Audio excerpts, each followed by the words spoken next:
지난주에 저희 방송 이후에 다음 날이었나요? 네, 정말 빅뉴스가 터졌죠. 네, KCC와 현대모비스 했는데 두 팀에 대해서 이야기 한번 해보도록 하겠습니다. 그렇습니다. 결국 이승현 선수 전준범을 내주고 장재석과 이제 2대1 트레이드를 했죠. 그때 지난주에 기억나는 게 뭐냐면 켄조님이 그런 얘기를 하셨어요. 그러면 현대모비스가 장재석 플러스 알파와 그다음에 KCC 이승현과 이렇게 트레이드 하는 건가요? 그러셨는데 제가 그때 정확하게 뭐라 말씀드렸냐면 틀이 다르다.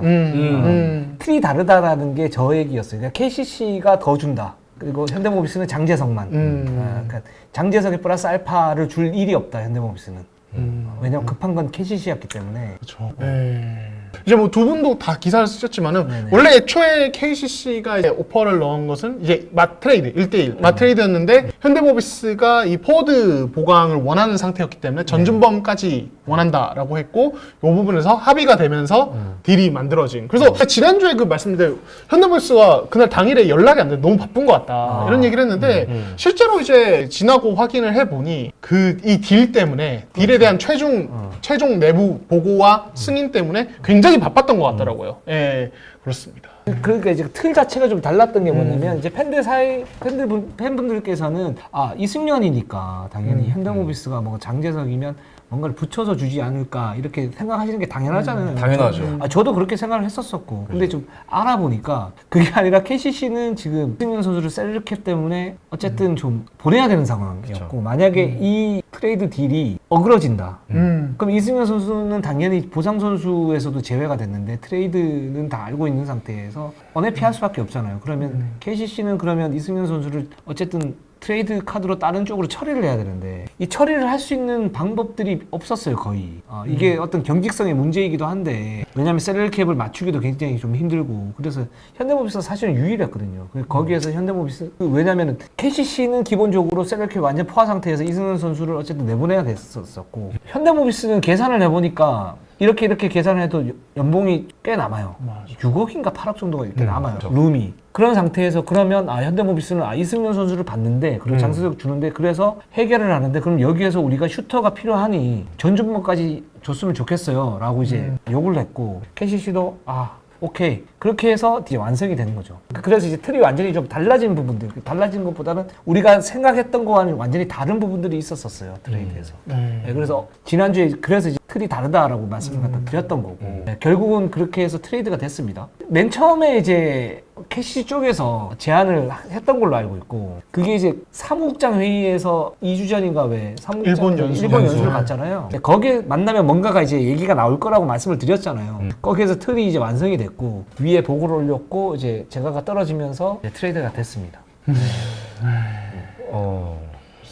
그렇습니다. 이런 트레이드는 사실 뭐 윈은 아닌 것 같고 KCC가 윈은 아닌 것 같고 그냥 본인들이 해야 될 역할을 했다. 임무를 수행했다. 이건 무조건 현대모비스. 현대모비스의 대승인데 그냥 KCC는 뭐 패배라기보다는 본인들의 어쩔 수 없는 그런 임무를 수행한 것이고. 근데 뿔라라님께서 돈 쓰고 투자하는 구단은 손해보고 아끼는 구단이 이득 보는 희한한 리그 하셨는데 이제 이런 이제 부작용들이 좀 나오는 것 같아요. 그죠. 모든 걸 다 차단해 버리니까. 근데 KCC는 허운 선수를 영입을 하면서 솔직히 너무 많이 영입을 했어.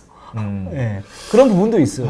근데 이제 저게 약간 딜레마인데 셀러리 캡 제도화에서의 딜레마인데 근데 뭐 사실 셀러리 캡의 어떤 의미와 존재의 의의를 생각하면은 사실 이제 셀러리 캡을 너무 많이 넘어버리면 어쩔 수 없이 그걸 정리를 해야 되는 거고 그리고 이게 이제 아끼는 구단이 이득 보는 부분 이 부분은 그러니까 그 셀러리 캡 제도에서 보통 이제 NBA를 예를 들면 최저 셀러리가 있거든요.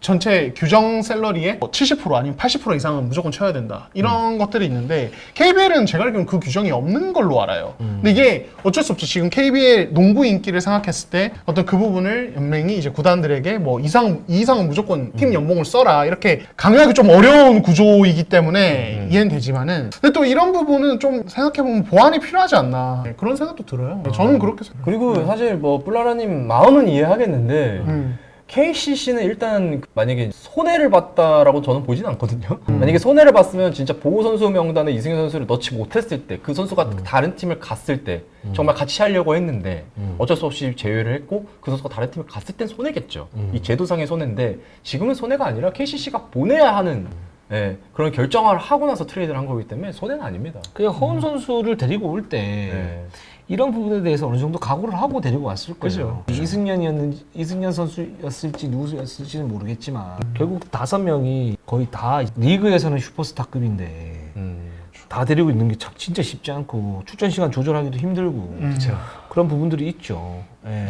그래서 뭐 KCC 이 트레이드에 대해서는 그 완전히 뭐 완벽하게 손해봤다 이렇게 얘기하기가 좀 뭐한다라는 그런 반응이 있고 현대모비스는 너무너무 잘 데리고 왔죠. 그렇죠. 이승현이라고 보면 이우석 선수가 이제 제대를 하게 되면 이승현, 이우석 여기에 뭐 예를 들어서 박무빈이나 서명진이나 이런 선수들이 이제 성장을 한다 그러면 이제 단숨에 진짜 우승 후보로 갈 수 있는 그런 조각이 돼버리니까 예, 사실 함지훈 선수가 굉장히 좀 잘해왔지만 내년에 은퇴할 것 같고 그렇죠? 은퇴 가능성이 굉장히 높고 그렇죠. 여기 이제 장재석이나 이대현 선수는 약간 좀 플레이오프나 요때 보면 좀 조금 아쉽죠. 아 많이 아쉽죠.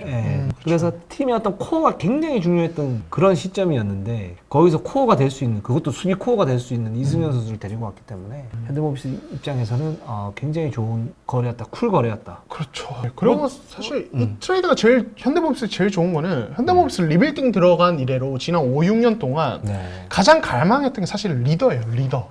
이 팀은 리더에 대한 고민이 진짜 많았어요. 맞아요. 그래서 이 선수에게도 맡겨보고 이 선수에게 리더 역할을 요구해보기도 하고 근데 잘 안 됐어요. 그러니까 그 선수들은 나름 노력을 했는데 잘 되진 않은 거죠. 그건 함지훈이 문제예요. 그렇죠. 어떻게 보면은 최고자 함지훈이 카리스마 형은 아니니까. 그렇죠. 네, 근데 그 타고난 걸 어떻게? 네, 그렇죠. 뭐 이승현 선수가 막 무슨 막 카리스마 선수들 막 무슨 뭐 휘하적 이런 의미는 아니고 이승현 선수 코트 안팎에서 모범이 되면서도 또 어느 정도의 카리스마도 있고 사실 대표팀 주장이 우리 팀의 주장이다. 이거 무게감이 완전히 달라요. 그렇죠. 그래서 현대모비스는 그런 라커룸적인 분위기 면에서도 이 이승현의 합류는 굉장히 반길 수밖에 없는 5, 6년 동안 쌓여왔던 그 갈증을 완전히 해소한 트레이드이기도 합니다. 네. 게다가 공격적인 입장에서 보면 리그에서 가장 강력한 스크린 한 명이 왔다. 이 부분도 되게 세요. 그렇죠. 이승현의 스크린을 받는 이우석이나 아니면 당장 다음 시 박무빈. 제가 뭐 이승현 선수랑도 저 트레이드 일어나자마자 통화를 했는데 뭐 박무빈 선수가 신나가지고 바로 전화 왔다고 하더라고요. 고대 선후배 사이기도 하잖아요. 또 모비스 재밌는 게 이우석, 신민석 뭐 이런 선수, 김태환 선수까지 다 고대 선수가 은근 많아서 또 약간 잘 뭉칠 것 같은 이런 느낌도 들고. 예, 그러니까 그런 부분들까지 해서 되게 재밌을 것 같아요. 예, 그렇습니다. KCC 같은 경우에는 다 예상됐던 그런 부분들이기 때문에 여기에 대해서는 이제 뭐 그렇게 큰 어떤 심적인 동요나 이런 부분들은 없고 오히려 장재석이 온 거에 대해서는 장재석 선수도 10에서 한 15분 정도 이제 KCC가 원하는 어떤 우승에서 필요한 요소들 높이 그리고 이 선수도 달릴 수 있는 선수니까 그런 부분에서는 장재석 카드가 어떻게 보면 최적이다 이 트레이드에서 이렇게 판단을 하고 있는 것 같고요. 그 다음에 지금 션농이 1옵션으로 좀 유력합니다. 이 팀은 많은 KC 팬분들이 좀 뭐랄까 고민을 좀 하시는 분들도 있는데 그러니까 션농이 이제 현대모비스에서 보여줬던 좀 집중력 없는 모습들 그리고 그 플레이오프 때 보여줬던 어떤 수비에서의 어떤 순간순간에 이런 부분 때문에 그러실 것 같은데요. 근데 KCC는 지금 아직까지 이제 계약서를 완전히 교환을 해가지고 뭔가 도장을 찍은 상태는 아니고 구두로 지금 합의한 상태 같고 그래서 아마 이변이 없는 한 될 가능성이 굉장히 높다라는 게 관측이고요. 그리고 션농은 1옵션입니다. 1옵션이죠. 1옵션인데 연봉은 맥스는 아니에요. 네, 얼마인지는 정확하게 모르겠습니다. 맥스는 아니고 그리고 켄조님 말씀이 저도 켄조님 말씀이 한 55만 뭐 안팎이다 뭐 이런 얘기 듣긴 했는데 확실치는 않고요. 그리고 이 선수가 이제 기대하는 거는 뭐냐면 출전 시간을 많이 가져가게 하고 거기에서 허운이 결합을 한다. 그리고 농구 센스가 좋은 선수들 지금 이제 최준용이나 송교창이나 송교창보다 최준영 같은 경우에 패스팅 센스 좋잖아요. 이런 선수들하고 뛰었을 때는 손흥이 골 밑에서의 어떤 지배력을 발휘할 수 있고 수비를 놓는 선수가 아니고 좀 짜증이 나서 수비를 순간순간 놓는 경우가 있긴 한데 기분을 좋게 만들어주면 이 수비도 할 수 있다. 이런 이제 판단이 서기 때문에 그리고 장재석 선수가 션농과 많이 뛰었었잖아요. 그렇죠. 그래서 장재석 선수도 이제 그렇게 판단을 하고 있기 때문에 이 좀 봐야 될 것 같긴 한데 일단은 그렇습니다. 그러니까 이 션농이 이제 지난 시즌에 좀 불협화음 코트에서 이제 어려움을 겪게 만들었던 부분은 결국 션농 이 선수는 말씀하신 신이 나야 되고 그 신나는 포인트는 나한테 공이 와야 되고 내가 공격할 수 있는 포지션이 있어야 되거든요. 일정 수준. 그게 안 되게 되면 의욕도 잃어버리고 수비 집중력이 떨어지는데 저는 최준영, 허훈이 진짜 중요할 것 같아요. 이 선수들이 농구 진짜 잘하는 선수들인데 얼마나 션농을 위해서 탁탁탁 떠먹여주면서 쇼농을 이렇게 계속 약간 게이지 차는 것처럼 기분 들뜨게 만들어주느냐. 그러면서 자기 할 거 하느냐. 근데 워낙 농구 잘하는 선수들이라 뭔가 이 선수들이면 또 잘 받쳐줄 것 같기도 하고 네, 그런 기대감도 있습니다. 그렇죠. 네. 그래서 약간 좀 이제 하이리스크 하이리턴 이런 측면이 있긴 한데 민중 이제 얘기하시죠. 쇼농에 대해서. 근데 어떤 이유가 있는지도 다 알겠어요. 그냥 너희가 못 쓴 거지, 우린 잘 쓸 수 있어. 이런 마인드일 거예요, KCC는. 너희가 못 쓴 거지, 우린 잘 쓸 수 있어. 이런 마인드거든요, 결국에. 유추하지도 않을 거예요. 그런 마인드일 거예요, KCC는. 근데 저도 그렇게 생각합니다, 어찌 보면. 왜냐면은 현대모비스에 비해서 KCC는 쇼롱을 되게 기분 좋게 해줄 수 있는, 재밌게 해줄 수 있는 그런 선수들이 많거든요. 그리고 특히 허훈은 쇼롱이 인정한 KBL 최고 가드기도 해요. 그런 선수들과 같이 함께 한다는 거. 그리고 두 번째는 최준용은 KBL에서 외국 선수 마음을 가장 잘 아는 사람이에요. 네, 가장 잘 공감해주는 사람이기도 하고. 그래서 그런 부분에 있어서도 굉장히 좀 도움이 될 것 같아요. 뭐 최준용 선수가 포기한 외국 선수도 없지 않아 있긴 한데 그래도 쇼롱이 막 엄청나게 물론 쇼롱에 대해서는 저는 믿지도 않습니다만 그래도 그럼에도 개선의 의지가 있을 수도 있으니까 절대라는 건 없으니까 이 세상에. 그래서 좋은 점만 보면 KCC는 참 재밌는 농구할 것 같다. 근데 이기는 농구를 할 수 있을까라는 좀 의문은 좀 들고, 나쁘게 얘기하면 쇼롱이 또 그렇게 또 꼬라지 부리면 천하의 KCC도 답 없을 것 같다라는 좀 우려도 있고. 저는 근데 왜 쇼롱이 계속 잘 남아있는지 잘 모르겠어요, 솔직히 말해서. 이걸 왜 계속 쇼롱이라는 폭탄이 한두 번 터진 것도 아닌데 왜 자꾸 왜 그러지? 저도 좀 답답해요, 사실. 네. 그래서 저도 KCC 쪽에다가 네. 왜 쇼농이냐 물어봤는데 결국은 이제 그 부분도 최준용이나 송교창이나 또는 허훈이나 호웅 선수가 건강해야 돼요, 일단은 첫 번째. 그쵸. 그게 무조건이죠, 첫 번째. 네. 네. 근데 여기에서 뭐 한두 선수가 이제 나가고 예를 들어서 뭔가 불협함이 생긴다. 그러면 이제 아마 조직력 자체가 완전 망가질 수 있을 거예요. 그런 위험성이 있는 그런 외국인 선수이고, 그러니까 뭔가 이제 견고하게 자기가 하는 선수는 아니기 때문에. 그래서 저도 이제 KCC 선택이 그렇게 좋다라고 보기는 힘든데, 그럼 누구를 데리고 와야 되냐라고 봤을 때 이게 참 쉽지는 않아요. 그러니까 다른 팀에서는 쇼롱은 정말 최후의 카드였어요. 서머리그 도박까지도 실패하면 그때 데려가겠다라는 선수였거든요. 쇼롱은. 그렇죠. 정말 없으면 외국 선수 한 명은 있어야 되니까 그때 쇼롱이랑 하겠다, 이런 마인드였어요. 그 정도였다고요. 그러니까 다 알고 있어요. 쇼롱이 뭐 출전 시간 문제 때문에 프림이랑 출전 시간 나눠 먹어가지고 언해피가 떴다? 그런 것보다는 그냥 게임 때 잘 안 풀리면 안 해요. 네. 그냥 출전 시간 문제가 아니야, 내가 봤을 때 긍정적으로 보면. 그래서 궁극적으로 보면. 그래서 이 KCC 어떻게 할까? 그것도 심지어 이게 어찌 보면은 조금 더 도움이 될 수도 있고 어찌 보면 우려가 될 수도 있는데 이상민 감독이라는 사람이 막 선수를 막 쥐잡듯이 잡는 지도자는 아니에요. 그렇다고 해서 막 엄청나게 집요하게 관심을 주는 지도자도 아닙니다. 제가 삼성 시절 때 보면은 거의 방목이에요. 약간 막 그렇게 깊게 터치하지 않아요. 네, 그렇기 때문에 그거는 KCC 국내 선수들도 마찬가지고 쇼롱도 마찬가지고 그거에 대한 컨트롤 케어가 과연 얼마나 될 것인지에 대해서는 좀 궁금함이 있습니다. 네. 그렇죠. 또 계속 보시죠, 뭐. 그래서 더 재밌었을 것 같기도 하고. 나는 약간 본프리를 농구할 것 같아요, KCC. 최준용 선수의 공감 능력이 외국인 선수의 어떤 적응 능력 이 얘기를 하시는데 저 부분은 의외로 좋다 그래요. 그러니까 최준용 선수는 KBL에서 외국 선수들과 가장 공감대 형성을 잘하는 선수예요. 소통을 잘하고 네. 가장 잘해요. 잘 맞춰주고. 네. 그리고 손흥민 선수가 일본에서 이현준 선수 같이 뛰었잖아요. 또 최현 선수도 이미 이현준 선수랑 또 친한 관계여서 아마 이미 뭐 소통 많이 하지 않을까요? 예, 뭔가 어느 순간부터는 되게 잘 지낼 것 같은데. 국내 선수들이랑 인터뷰를 했을 때 외국 선수 관련해서 질문을 던지면 이런 얘기를 하는 사람은 최준용이 유일했어요. 유일했던 게 뭐라 그랬냐면 저한테 원희가 그때 힘들어가지고 좀 힘들었을 때 본인도 힘든데 최준용 선수가 SK 시절에 그런 얘기를 하더라고요. 외국 선수들은 진짜 먼 타국에서 6개월, 7개월, 8개월을 이제 혼자 보내게 된다. 그렇기 때문에 나는 그 사람들과 같이 밥을 먹고 같이 대화를 하고 같이 게임을 하고 같이 농구를 하는 거에 있어서는 일이 아닌 그 사람들과 그냥 같이 그냥 사람 대 사람으로서 이렇게 하는 게 굉장히 중요한 것 같다. 그게 농구보다 더 중요한 것 같다라고 얘기를 했을 때 저는 되게 멋졌거든요. 근데 그 스탠스를 계속 유지하고 있어요, 최준용 선수는. 네. 그 부분은 맞아요. 네.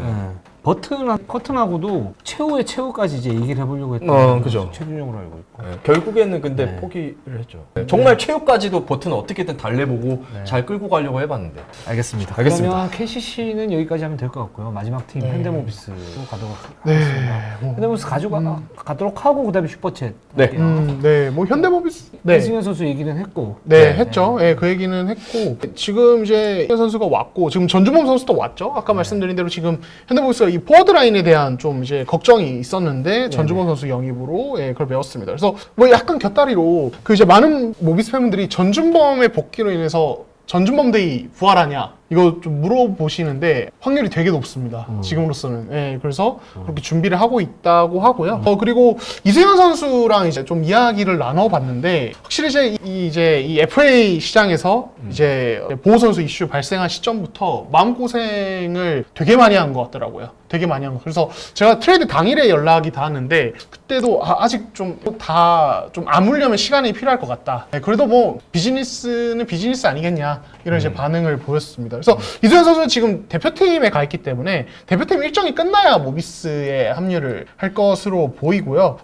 일단은 이제 여기에다가 뭐 미주 기자가 단속 기사 쓰긴 했습니다만 이제 해먼즈까지 합류가 확정이 됐습니다. 그래서 현대모비스가 사실은 FA 시장에서 워낙 움직임이 사실 소극적이었기 때문에 다음 시즌 이 전력이 리빌딩 뭐 기조 알겠는데 이거 진짜 이러면 꼴찌할 수도 있겠는데? 라는 우려가 있었는데 이승현 데려오고 이러면서 뭔가 좀 나아지나? 약간 이런 국면을 맞이했어요. 일단은 뭐 양동근 감독이 보여줄 농구가 가장 중요할 것 같긴 한데 두 분 좀 어떻게 보세요? 저는 현대모비스가 개인적으로 위험하다고 생각했던 게 뭐냐면 이승현 선수 오기 전까지는 양동 감독이 로테이션 많이 돌리고 사실 오버페이 안 한다고 그랬잖아요. 그것도 중요한 부분이긴 한데 저러다 연패당하면 어떡하지?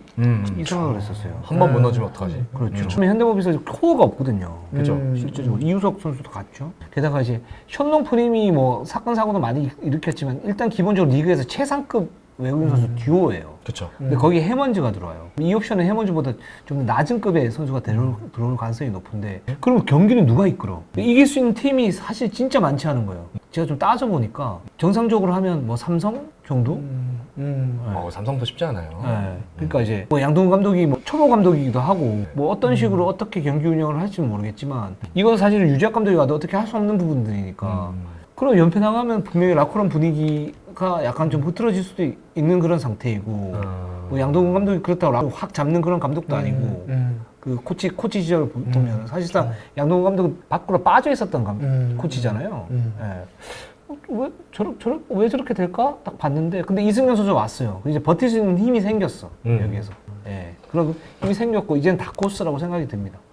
그렇죠. 전 그래서 오히려 해먼즈 영입이 굉장히 좀 아쉬워지지 않았나라는 생각도 들고 오히려 조금 더 괜찮은 외국 선수를 만약에 셀렉해서 데려왔다면 지금 멤버가 앞서는 굉장히 약하잖아요. 서명진은 물음표고 몸 상태 때문에 박무빈도 여전히 뭐 성장 속도가 너무 느린 선수고 뭐 옥조는 말할 뭐해 뭐 이런 거고 포워드 라인도 조금 많이 약하고 그러면은 결국에는 믿을 건 이제 4, 5번 라인에서 이제 이승현 선수가 왔다라는 건데 이승현 선수 트레이드는 제가 봤을 때 되게 예전부터 진행된 걸로 저는 알고 있어서 영입 확정 전에 있었던 일이라 맞아요. 해먼즈보다는 조금 더 좋은 외국 선수가 만약에 있었다면은 6강 이상은 바라보지 않았다라는 생각이 좀 들거든요. 그렇죠. 근데 제가 이제 이 해먼즈 영입을 놓고 들리는 뭐 여러 가지 이야기들을 보면은 KT랑 활용 방식이 좀 다를 수 있을 것 같다는 이야기가 좀 있어요. 이게 뭐냐면 이건 사실 해먼즈가 처음 한국 올 때부터 있었던 얘기인데 이 선수가 KT는 이제 마치 페리스 베스의 어떤 새로운 대안처럼 활용을 했죠. 외곽에 두고 이 선수에게 1대1도 하고 더 적극적으로 공격해라. 근데 이 선수가 가진 강점은 2대2하고 받아먹고 원래 해외 리그에서는 그런 스타일이고 조금 이제 본인이 공격을 완전히 잡고 주도하기보다는 맞춰가면서 이제 간결하게 농구하는 게 장점인 좀 똑똑한 선수라는 평이었는데 KT에서는 좀 스타일을 다르게 썼단 말이에요. 그 부분 때문에 약간 KT도 답답해하는 부분도 있었던 것 같고 근데 이제 모비스는 그러니까 뭐 또 들리는 이야기로는 해먼즈 영입 전부터 1옵션 외국 선수 타진할 때 약간 2대2에 약간 좀 강점 있는 선수를 보려고 했다는 그런 이야기도 있더라고요. 그런 거 봤을 때 이 해먼즈 활용이 어떻게 보면 이 선수가 KT에서 했던 것처럼 탑에서 공 주고 너가 아이솔도 하고 막 너가 더 공격적으로 이거보다 박무빈이나 서명진 이런 지금 가드진 키워야 되는 선수들과 페어링을 시키면서 2대2에서 네가 하고 싶고 잘하는 거 해봐. 약간 이런 식으로 갈 수 있다는 느낌이 지금 들거든요. 들리는 이야기도. 그래서 디테일하게는 그렇게 가는 거고 전체적으로 그렇게 보면 로테이션을 많이 돌리고 이래서 한 선수에 의존하지 않는 많은 선수들이 공을 잡고 가는 이제 그런 농구를 하는 것 같아요. 양동근 선수 시절에 현대모비스가 많이 했던 초창기에 많이 했던 그런 농구로 가려고 하는 것 같기는 합니다. 이거 사실 이론적으로는 사실 다 좋은 이야기들이 만들 수 있는데 뭐 긍정적인 부분들도 분명히 있어요. 진짜로. 네. 근데 이거 다 입증해야 되는 문제니까. 그렇죠. 저희가 여기에서 뭐 더 이상 뭐 이게 좋다 나쁘다 이거 평가할 깜냥도 안 되고 저희 농구를 잘 모르니까 깜냥도 안 되고 이거는 좀 지켜보시면 되게 흥미로운 주제가 되지 않을까. 저희가 계속 이렇게 이해하는 건 뭐냐면 이런 그 논점을 근거로 지켜보시면 되게 재밌을 거다라는 어떤 가이드 같은 얘기라고 생각하시면 될 것 같습니다. 그렇죠. 사실은 뭐 연습 경기도 하고 전지훈련도 해야 이제 그런 색깔들이 드러나. 특히 양동 감독은 본인 농구를 아직 보여준 게 없기 때문에 이제 지켜봐야 되는 거죠. 아름다운 12. 아름다운 12. 네. 현실적인 전력은. 근데 이거 저도 약간 걱정돼요. 이승현 영입으로 진짜 뭔가 확실히 좀 이제 만만한 느낌까지는 아니거든요. 네, 근데 다른 9개 구단을 봤을 때 지금 모비스보다 약한 팀이 있나? 저는 솔직히 말하면 없는 것 같아요. 근데 이승현 영입으로 해서 싸울 수 있는 경쟁력은 되게 올라갔죠. 엄청 힘은 올라갔죠. 생겼죠. 힘은 네. 이전에는 압도적인 꼴찌할 것 같았는데 지금은 좀 아니에요. 그 정도 느낌은 아니긴 하죠. 그리고 우리 이리농구가 사실 이동희 기자 저하고 밋밋하게 하다가 민중구 기자 딱 오면서 확 올라가는 그런 느낌이죠. 그렇죠. 그때는 사실 뭐 크브린생이나 지금 조선중이나 이길 수 있는 우리가 동력이 없었는데 그렇죠. 지금 민중구 기자가 광기로 그렇죠. 어느 정도 우위를 가릴 수 있다 뭐 이런 느낌이죠. 현대모비스 12. 그건 아닌 것 같아요. 네. 모비스에서는 오히려 모비스 팬들을 좋아하지 않을까. 지금 이제 네이버 최강 3촌4348님이 아마 2008, 2009 시즌 아닌가요? 그때도 모비스가 기대감이 되게 없었다가 양동근, 함지훈이 다 군대 가 있는 상황이어서 근데 정규리그 깜짝 1위 했던 적이 있죠. 뭔가 모비스 팬들은 그런 걸 기대할 수도 있고요. 근데 저건 옛날 얘기예요. 제가 그때 당시에 이제 한창 현장 빨빨 돌아다니고 할 때인데 일주일에 6일 일할 때인데 네네. 저 때는 뭐냐면 다른 팀들이 사실 준비가 진짜 많지 않았어요. 근데 현대모비스 독하게 준비를 한 거죠. 그렇죠. 그래서 현대모비스 1위를 한 거예요. 근데 지금은 좀 다른 게 어떤 보면 다른 팀들도 이 준비의 중요성에 대해서 아는 팀들이 이제 많아졌어요. LG 옛날에 LG 형편없었거든요. 거기 준비 안 하고 그냥 그 굵직굵직한 선수들 데리고 와가지고 하다가 우승 후보야 그랬는데 딱 보니까 막 7위하고 8위하고 막 이랬던 LG 옛날 팬 여러분들 다 아시죠? 예. 그리고 또 누가 있냐? SK 모래알 조직력의 대명사. SK는 뭐 그랬죠. 방송윤 데리고 누구 데리고 다 데리고 와. 어. 데리고 오는데 딱 뚜껑 여니까 아무것도 안 돼. 맞아요. 막 NBA 리거도 데려오고. 2010년대 중반부터 후반까지의 SK는 진짜 지금 삼성이었죠. 그런 팀들을 2000년대. 그런 팀들을 현대모비스가 차곡차곡 깬 거예요, 그냥. 맞아요. 그래서 정규리그 1위를 했는데 문제는 플레이오프 가니까 이 다른 팀들이 조직력이 좋지 않았던 팀들이 이제 각성을 하니까. 근데 삼성한테 3대 빵인가? 지구. 맞아요. 그걸 이제 경험 삼아서 이제 올라온 거죠. 거기서 이제 전력을 구축을 하면서 그렇게 된 거죠. 맞습니다. 네. 뭐 그렇게 된 거죠. 연봉 협상 상황은 진행 중이고 지금 사실 내부 FA가 많았어서 원래 대상자가 없었다가 이번에 이제 트레이드로 온 이승현, 전준범 선수 포함해서 한 7명 정도까지 협상 중이라고 하고 아직은 좀 대화 중인 것 같습니다. 그래서 지금 슈퍼챗에 아까 이제 있어서 바로 말씀드리자면 이대현 선수 뭐 트레이드 가능성 없나요? 이렇게 물어보시는데 제가 알기로는 지금으로서는 딱히 없는 걸로 알고 왜냐면 함준 선수 내년에 은퇴하면 빅맨진에 이대현 선수까지 없으면 대안이 백업이나 뭐 로테이션 대안이 없어요. 이대균. 네, 이대균이요. 이대균이 있긴 하지만 아직 어려서 봐야 될 것 같긴 안 하고. 어려요. 대학 졸업한 선수인데 경험이 전성기여야죠. 지금 나이에. 그런 상태다 이렇게 보시면 될 것 같습니다. 알겠습니다. 네. 알겠습니다.